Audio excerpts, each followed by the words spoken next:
সংবাদ সম্মেলন ডেকেছে বিএনপি।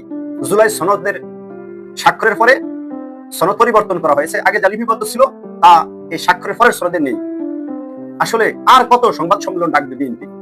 তারা এই যে 2007-এ জরুরি অবস্থা জারি হওয়ার পর থেকে সংবাদ সম্মেলন ডাকতেছে, ওই সংবাদ সম্মেলন থেকে আর বের হতেই পারে না। ফুটবল খেলার মতো বিএনপির অবস্থা হলো, তারা ডিফেন্স সেফে খেলতেছে, আক্রমণে নাই। যে শুধু আক্রমণ করতে আসবে আর তারা গোলকিপারের সামনে ঠেকাইবে, এই হলো বিএনপির বর্তমান রাজনীতির অবস্থা। এইভাবে যদি চলতে থাকে তাহলে আগ্রহ হারিয়ে ফেলবে সাধারণ লোক, আগ্রহ হারিয়ে ফেলবে নেতা এবং কর্মী। আসলে নেতা কর্মীদের মনোবল ধরে রাখার জন্য বিএনপির শীর্ষ যে সমস্ত নেতা আছে, তারা তাদের যে পারফরমেন্স, একটা দল এত বড় একটি শক্তিশালী দল, জনপ্রিয় দল, কিন্তু কেন্দ্রীয় নেতাদের কাছ থেকে ওই রকম কোনো কিছু প্রত্যাশা কর্মী এবং জনগণ পাইতেছে না। এই যে জুলাই সনদটা নিয়ে এখন যা হলো, বিএনপির যে অবস্থা, যে করুণ অবস্থা, এক একজন নেতার নাকের দিকে, মুখের দিকে, চেহারার দিকে তাকানো যায় না, যে সর্বনাশ হয়ে গেছে।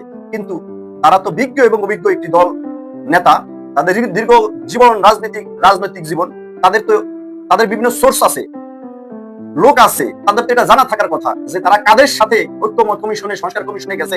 এই আলী রিয়াজকে, এই যে যারা সেখানে আরো যারা ছিল, তারা কারা, তাদের তো জানাশোনা কথা যে এরা এই মানের লোক। বিএনপি সম্পর্কে, বিএনপিকে তারা কি করতে পারে? এই যে আমরা এর আগে নির্বাচনের সময় শুনেছি -2, আমার তো মনে হইতেছে যে ঠিক আওয়ামী লীগ মাইনাস হয়েছে, এইবার ওই দিকেই ধাবিত হচ্ছে যে বিএনপি মাইনাস হয়ে গেলে -2। আপনারা বিশ্বাস করে যেটা করেছেন, স্বাক্ষর করেছেন, ঠিক নির্বাচনটাও এরকম হবে। আপনারা নির্বাচনের ফলাফল পরে এই আজকে যেরকম সংবাদ সম্মেলন দেখেছেন, ঠিক ওই রকম আপনারা আবারও সংবাদ সম্মেলন দেখে তারপরে নিজেদের অভিযোগগুলো দিবেন।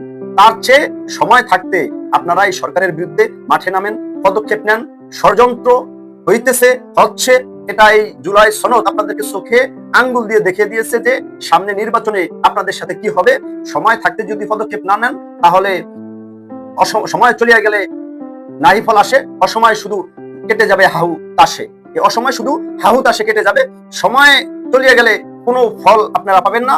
শুধু সাংবাদিক সম্মেলন করেই এই সময় আর দিন আপনাদের কেটে যাবে। অতএব বিএনপির প্রতি অনুরোধ রইল যে আপনারা রাজনৈতিকভাবে শক্ত মোকাবেলা করুন, প্রয়োজনে রাজপথে শক্তি দেখান, জনগণ এবং নেতাকর্মীদের মনোবল চাঙ্গা করুন, সরকারের পরিচয়ে ভীতি প্রদর্শন করুন, ভয় প্রদর্শন করুন। তা না হলে তাদের কাছ থেকে আপনারা কোনো দাবি দেওয়া আদায় করে নিতে পারবেন না। ওই যে প্রবাদ আছে, সোজা আঙ্গুলে ঘি ওঠে না, আঙ্গুল বাঁকা করতে হয়। তাছাড়া এদের কাছ থেকে এইভাবে নরম সাংবাদিক সম্মেলন করে কখনই কোনো কিছু আদায় করা সম্ভব হবে না।